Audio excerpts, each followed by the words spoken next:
All right, guys, well, I'm back today with a workhorse of a revolver. This is the 8-shot Smith & Wesson 627 chambered in 357 Magnum, and I actually grabbed this one new. Smith did not send this out. In fact, I actually have no relationship with Smith whatsoever. But before I get into the overview, the specs and features, the performance, and maybe why you would want something like this, I want to give a huge shout out to today's channel sponsor, Target Sports USA, and their Ammo Plus membership service.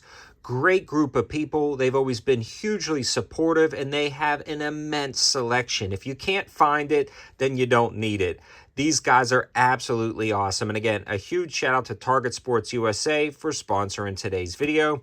Now let's talk a little bit more about the Revolver. Now, this is going to be a great workhorse, jack of all trades 357 for a wide variety of applications. And if you were looking to grab just one 357, this is definitely going to be a top contender. It's a Pro Series version, so it's going to be a little bit more refined than a traditional Smith & Wesson revolver.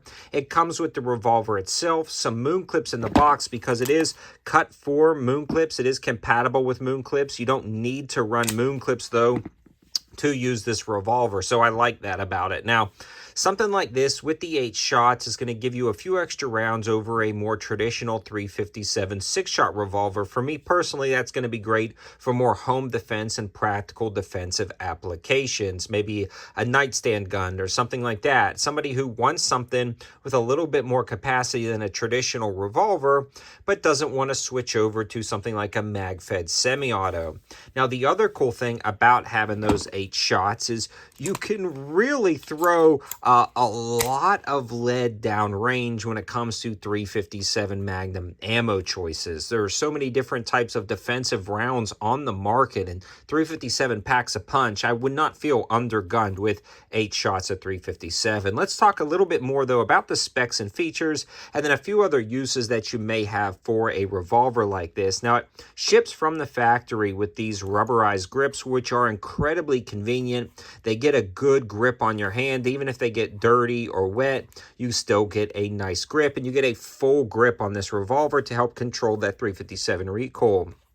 Moving on up to the controls, the hammer is very easy to cock with those serrations on the back, and I like that kind of half-bobbed hammer, and the way it flattens and rocks over, it's just really convenient that you don't have to break your grip to use that hammer. So love what Smith & Wesson has done with the ergonomics on that. The cylinder release is also textured nicely and angled nicely to work out great. Super simple. It's not sticky at all. This is a modern Smith, so it does have that lockout feature, which I will absolutely never use. Now, let's make sure it's clear one more time before I show you guys the trigger. Now, the trigger pull on this is fairly smooth, definitely on par with the Pro Series and Performance Center models I've tried in the past. A very smooth trigger, and then the single action is just absolutely amazing. Zero take up, crisp break. Love that trigger. The trigger guard itself is decent size, not super large. Like if you had a really big gloves, you might have struggles get your finger in there. But overall, pretty decent trigger guard. And then you move up to the actual cylinder itself. You do have kind of flutes in the cylinder, and it's super free. Easy to eject those rounds. When I was done shooting the spent shell casings, I probably ran about 150 rounds of ammo through this, and again, that is thanks to Target Sports USA. Every time it just, man, kicked out those shell casings, no problems. We didn't have any get stuck or hung up, and it's got this under barrel lug right here. It's kind of tapered in. If you do have a holster, it's going to allow you to holster it up a little bit easier. The sights are going to be slightly adjustable right there. High-vis front sight and a kind of textured blacked out rear on the bottom, and then a standard rear leaf. When it comes to accuracy, this thing is an absolute tack driver. Took it back to about 50 yards and was plinking silhouettes, I mean, with ease. It felt like cheating. I've reviewed a lot of 8-shot 357s on the channel, some more snub-nosed ones. This one just gives you a lot better accuracy. Not necessarily because it's any more accurate at 15 or 20 yards over a snub nose, but because of that sight radius, it presents itself very easy and you can really make your shots. It also has enough barrel on here to be halfway decent if you wanted to use this for different hunting applications, kind of again lending into that jack of all trades revolver feel.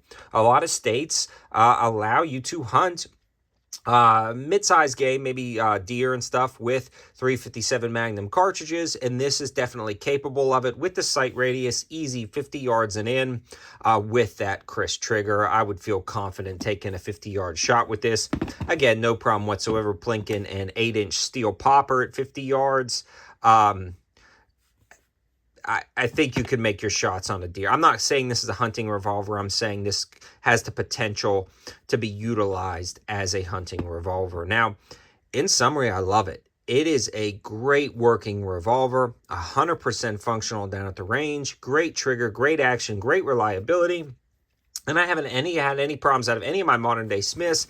I'm kind of a Smith fanboy at this point. Again, though, Smith has never sent me a revolver to review.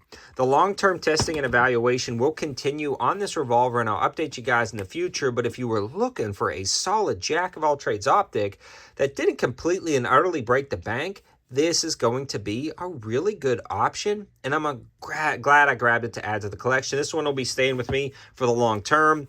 I don't see this going anywhere. I see a lot of other revolvers potentially leaving the collection now that I have this one there, so nice touch to add.